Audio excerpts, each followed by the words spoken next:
con esta imagen de Trotsky. Había muchas imágenes, caricaturas de Marov, básicamente enfatizando su personalidad bohemia, la pipa, la corbata roja y todo eso. Y el otro dirigente inicial venía de una corriente muy distinta, que era José Aguirre Ginsburg, que había tratado de organizar, o sí organizó círculos comunistas afines a la Internacional Comunista, pero que desterrado a Chile, entró a la izquierda comunista chilena, que fue la sección chilena de la oposición de izquierda internacional. Pero la izquierda, la izquierda comunista chilena adoptó ese nombre, parece, bajo la influencia de la izquierda comunista española de Andrés Nin, y fue muy influenciada por la revista Comunismo de Andrés Nin, que luego, como ustedes sabrán, entró al Frente Popular. Y en Chile, la sección, o sea, la izquierda comunista chilena, sí también entró al Partido Socialista y al Frente Popular, rompiendo con la Cuarta Internacional. Pero Aguirre volvió a Bolivia, y lo que le pasó en Bolivia con Aguirre Ginsburg es uno de los temas principales de la primera parte del libro. Y es una historia complicada, es muy complicada, porque quería hacer política en Bolivia después de la caída de los partidos tradicionales desacreditados por la guerra del Chaco, ¿no? Quería tratar de orientarse en la situación del llamado socialismo militar, que fue un experimento nacionalista populista, de unos militares burguesas oficiales, jóvenes oficiales, que después de la guerra del Chaco querían modernizar la sociedad boliviana bajo un control corporativista de la casta militar, ¿no? Y fueron, como ustedes sabrán, uno de ellos luego expropió Standard Oil. Pero Aguirre entró a una agrupación nacionalista llamada Beta Gamma. Y en Beta Gamma formó a una capa de intelectuales, incluso entre ellos Hernán Siles Suazo. Y es interesante, es llamativo que Siles Suazo haya dado uno de las oraciones en los funerales de Aguirre Ginsburg. Y una de las cosas curiosas es que uno ve que hay un traslapo de cierta forma de las esferas de influencia del naciente POR en Bolivia y del MNR en sus inicios en cuanto al personal. El POR, que se fundó en 1935, básicamente desaparece con la muerte de Aguirre Ginsburg y con la desbandada de Marov y de sus seguidores, que quieren establecer un partido más amplio, parlamentario, etc. Y Marov luego se convierte en sirviente de la rosca, de presidentes de la rosca. Este es el primer periódico trotskista, Tu Cara, que lleva un diseño de Miguel Alandia Pantoja, otro veterano de la guerra de Chaco, que se convirtió en un dirigente del POR y de la COP. Hay varios murales reproducidos en varias fuentes de Alandia Pantoja. Esta es la diosa de la educación, ¿no? Es uno de sus murales acerca de la cuestión de la educación.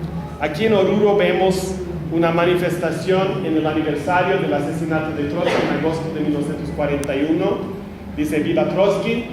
Al fondo se ve un grupo de trabajadoras y a su lado Leticia Fajardo, que fue una famosa militante del PIR stalinista, famosa entre otras cosas porque en Oruro llevó la bandera roja en una manifestación, y cuando los reaccionarios atacaron la manifestación, ella mantuvo en alto esa bandera roja, teniendo no más 18 años, y fue ganada al POR y fue una organizadora sindical importante. Y a su lado Fernando Bravo, que fue uno de los dirigentes principales en Oruro. Se comenzó a editar Lucha Obrera. Estas son algunas de los primeros números de Lucha Obrera, sobre la masacre de Potosí, luego la masacre de Catavi. En el libro hay, ¿qué hice? En el libro hay la narración de algunos que experimentaron, que mejor dicho vieron la masacre de Catavi, en especial uno que luego fue un militante porista, pero que quería mantener el anonimato. En el 46, como todos ustedes saben, se aprueba la tesis de Pulacayo, y es todo un acontecimiento a nivel mundial para el movimiento trotskista. En general, hay que decir que la Cuarta Internacional no prestó suficiente atención al desarrollo de los acontecimientos en Bolivia, pero sí aplaudía cuando ocurrió ese acontecimiento. Tampoco había mucho análisis, francamente, compañeros y compañeras, de la tesis de Pulacayo, del contexto político, y tampoco mucha crítica a la tesis o al contexto de la situación con Juan Lechín y las relaciones entre el POR en aquel momento y Juan Lechín. El hecho de que el POR le escribía los discursos, las tesis para Juan Lechín, y que Juan Lechín estaba jugando un doble papel. Tenía un pie en el MNG y un pie en el POR, y eso seguía confundiendo, desorientando a mucha gente, ¿no? Pero uno de los temas del libro es esa cuestión de la alianza con Lechín, y cuáles fueron los resultados de esa alianza, cómo se descompuso, cómo se rompía y cómo se rehacía, ¿no?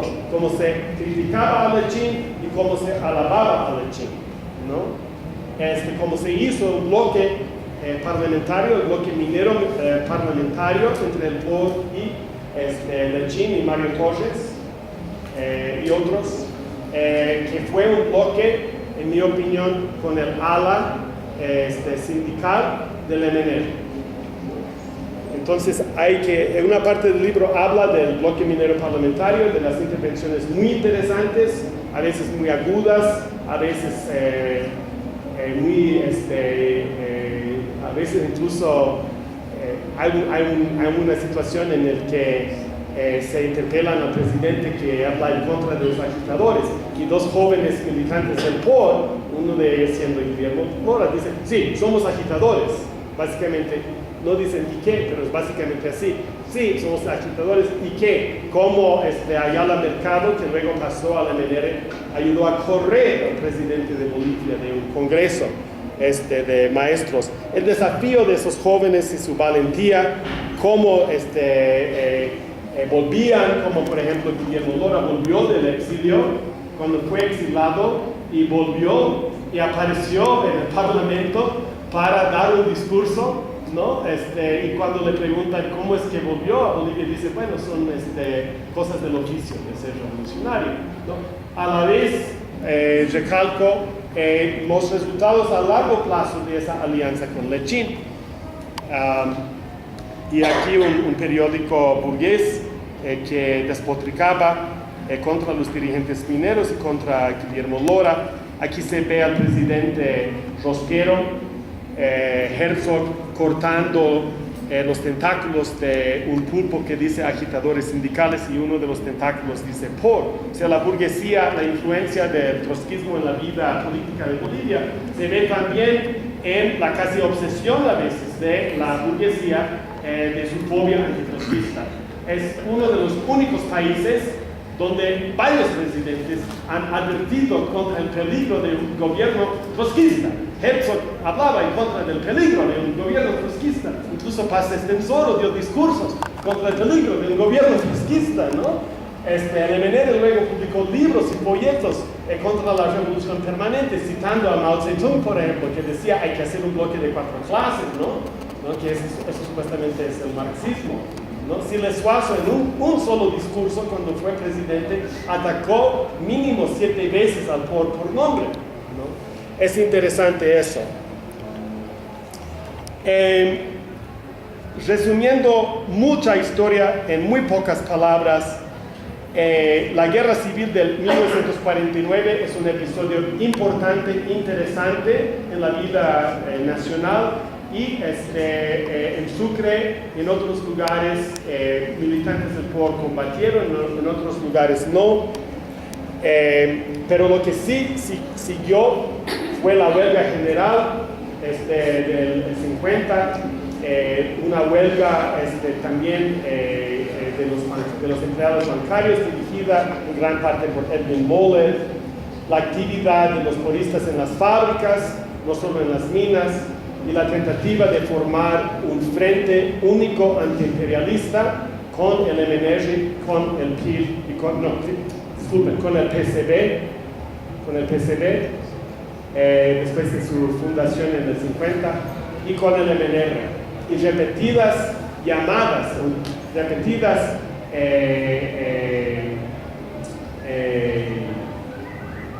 repetidos llamados al MNR a entrar a un frente único antiimperialista de largo plazo con el POR, una política que también fue alentada por Michel Pablo, que ya en la Cuarta Internacional era el secretario internacional.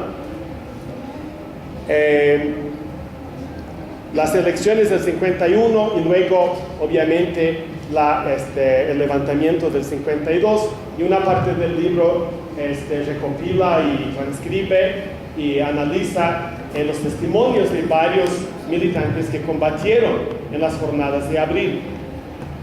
Yo creo que son súper interesantes sus experiencias. Hablan de sus experiencias en las barricadas, cómo combatieron, qué objetivos tenían, qué política trataron de seguir, cómo el POR trataba de recuperarse después de un terrible periodo de represión. Hay quienes dicen que en las jornadas de abril el POR podía haber tomado el poder. Yo no creo que es así. Esa no es mi crítica. El POR en aquel momento recién se estaba reorganizando después del exilio de muchos dirigentes y después de una represión muy, muy fuerte. Esa no es la cuestión, pero la cuestión sí es qué política tenía el POR en aquel momento, todavía un partido unido frente al gobierno del MNR. Yo creo que realmente hay que investigar con la mente abierta esa cuestión, y la línea de la tesis de Pulacayo que dice que nunca vamos a ser ministros obreros, nunca vamos a apoyar a ministros obreros, nunca, porque el obrero que cambia su puesto de combate por una silla ministerial, ¿no?, es un traidor. Esa línea clasista, esa posición clasista de la tesis de Pulacayo, cuando Lechín y Torres se convierten en ministros obreros, no sé si se puede decir que se olvida, pero no se acata, porque lo que pasa es que el POR, casi todos sus dirigentes vuelve a escribir tesis y discursos para los ministros obreros, para Lechín, para Torres, ¿no?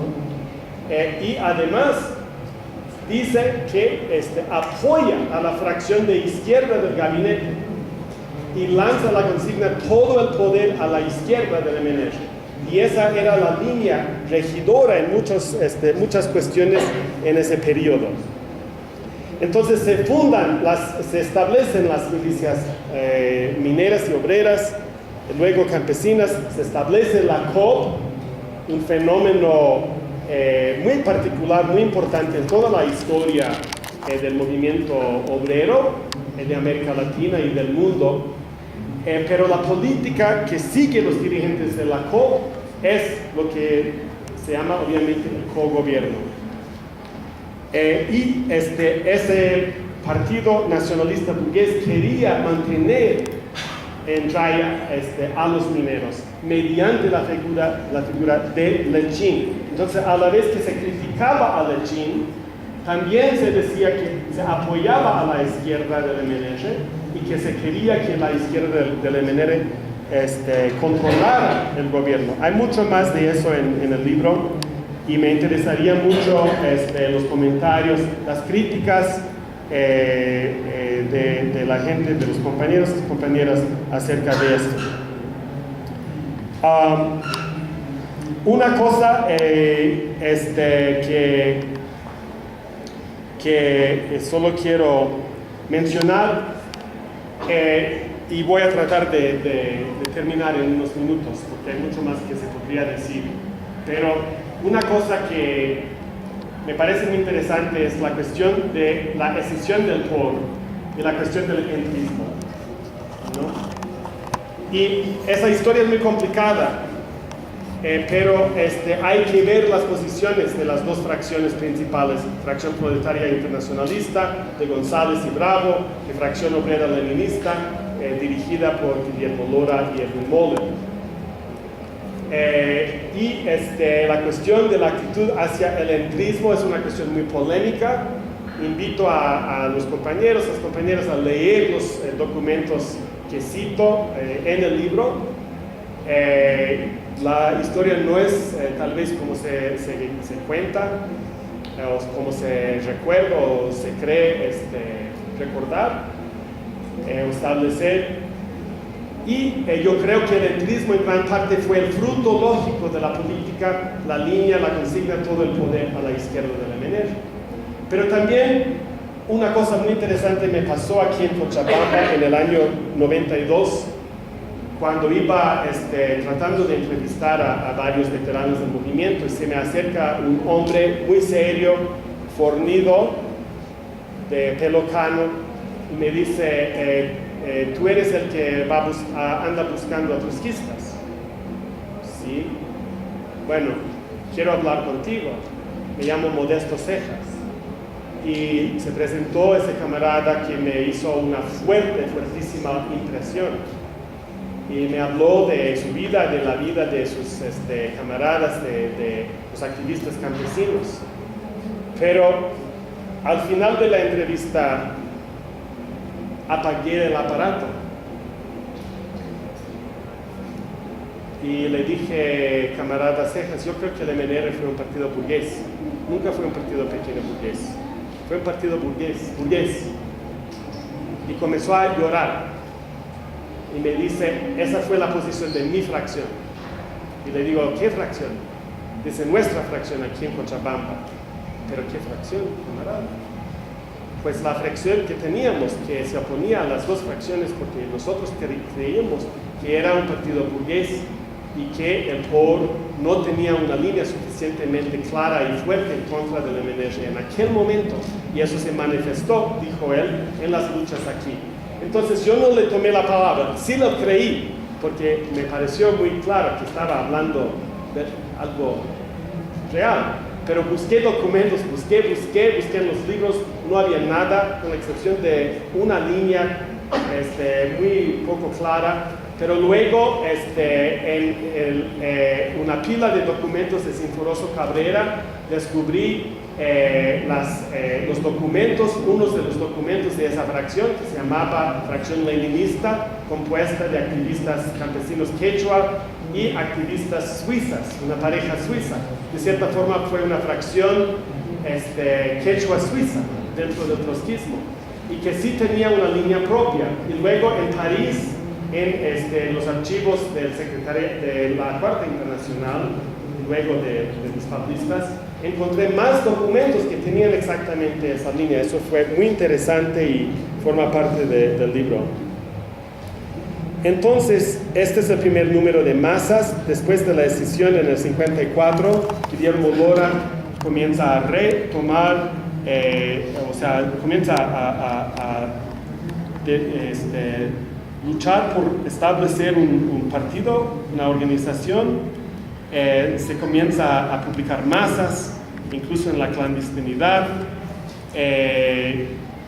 Hablo de la represión encabezada por literalmente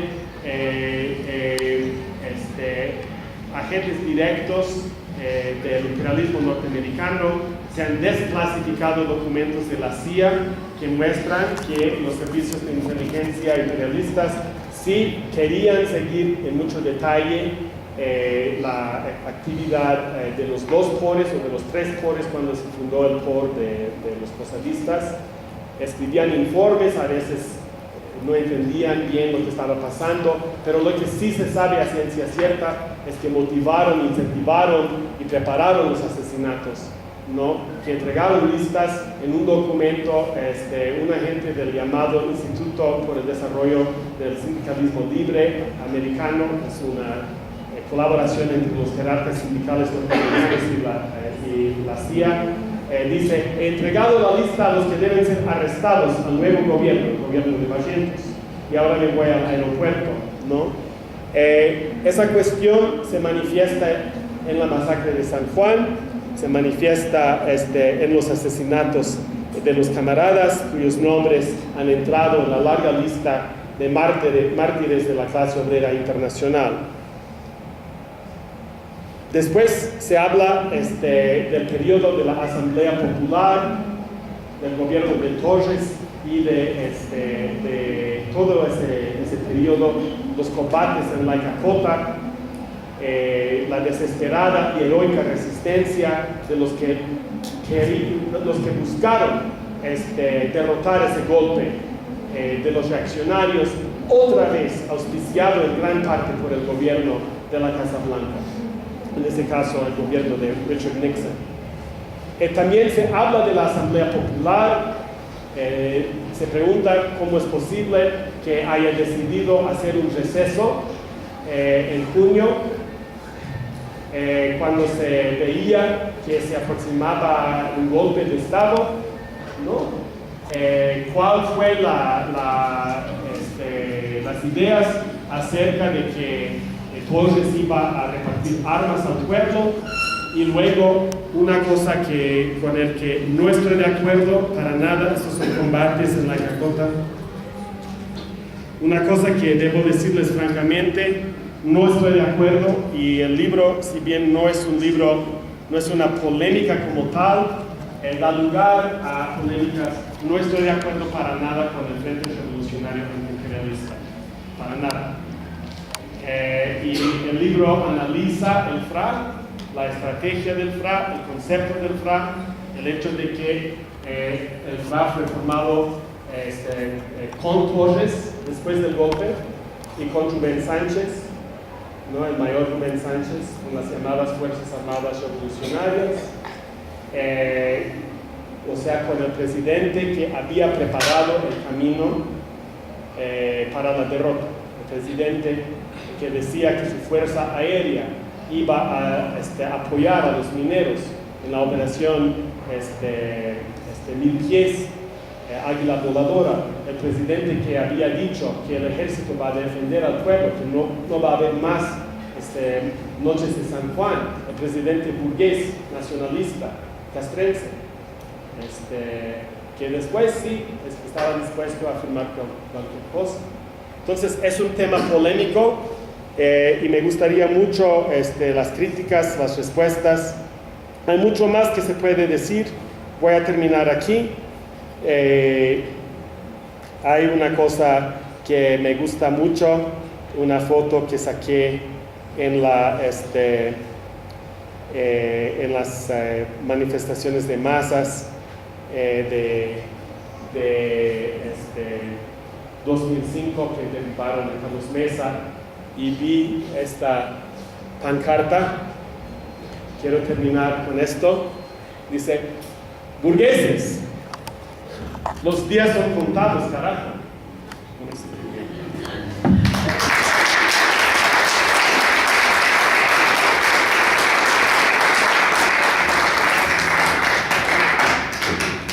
Tengo que estar yo tengo que estar en la feria a las 7:20.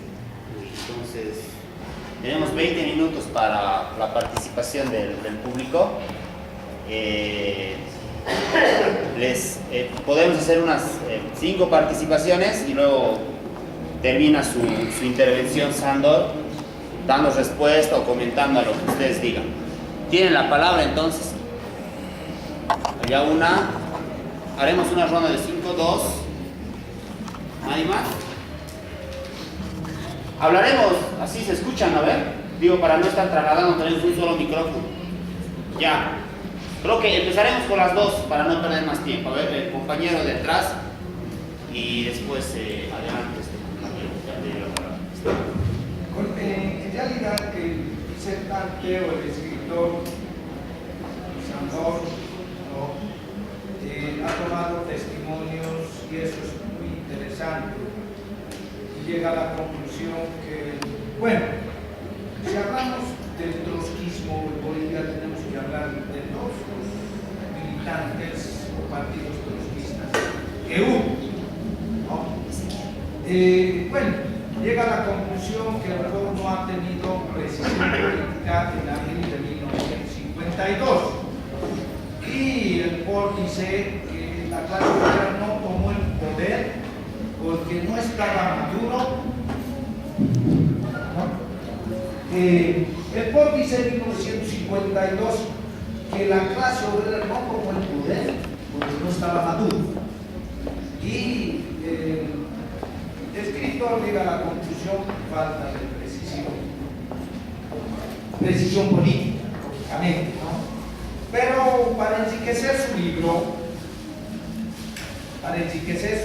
porque el libro también son partes de los testimonios, pero también hay que comprender, ¿no?, que el papel en esta época, porque si estaba en un tiempo en Bolivia, ha podido entrevistar al camarada de Cejas, que ya murió, ¿no? Entonces, el papel del trotskismo, lo que le falta a su libro, el papel del trotskismo en la guerra del agua. El papel del trotskismo, bueno, para hacer el análisis histórico, el papel del trotskismo en el 21060, en la política del 21060 y en la marcha por la vida. Luego, el papel del trotskismo en la lucha del agua en Cochabamba. El papel del trotskismo en la ascensión de Evo Morales y la caída de Gómez Sánchez.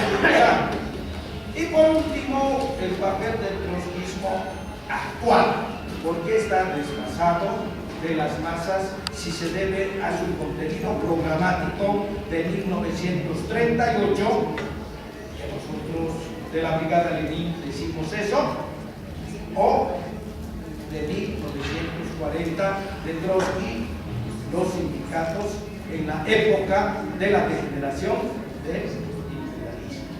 Creo que con esos datos se completaría una parte muy importante para ver el trotskismo en Bolivia. Gracias. Por favor, adelante el micrófono.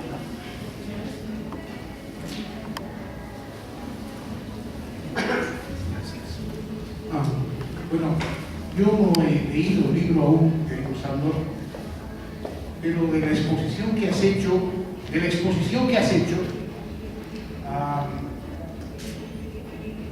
me lleva a una conclusión preliminar, obviamente, antes de leer el libro. Tengo la impresión que no queda claro en tu comprensión por lo que realmente es la construcción de un partido en el seno de las masas, que no es una cuestión que pueda ser declarada como algo terminado, perfecto, plenamente acabado desde el momento en que se anuncia su aparición y proclama su presencia, sino es un proceso profundamente contradictorio, es un conflicto entre el partido y las masas, entre el partido y la clase, un conflicto permanente, una contradicción cuyo desarrollo obviamente es la clave de la revolución y del avance de la conciencia de clase. Hago referencia a esto por lo que mencionas de la relación del POR con Lechín, del papel que jugó Lechín y de las vacilaciones que muchos militantes, que incluso tenían una decisión, pudieron conocer con referencia al papel del POR en 52. Creo que Es un proceso así, inacabado, permanente contradicción. El partido va a anticipar un posible desarrollo, seguramente con errores y aciertos. La posibilidad de prever de que el MNR iba a concluir de hinojos ante el imperialismo era una cuestión que ya el POR la pudo ver cuando el MNR estaba en el poder durante el gobierno de Villarruel, y se lo apuntó, se lo señaló, pero no obviamente con toda la riqueza de los fenómenos producidos al calor de la revolución del 52. Entonces creo que más allá de estas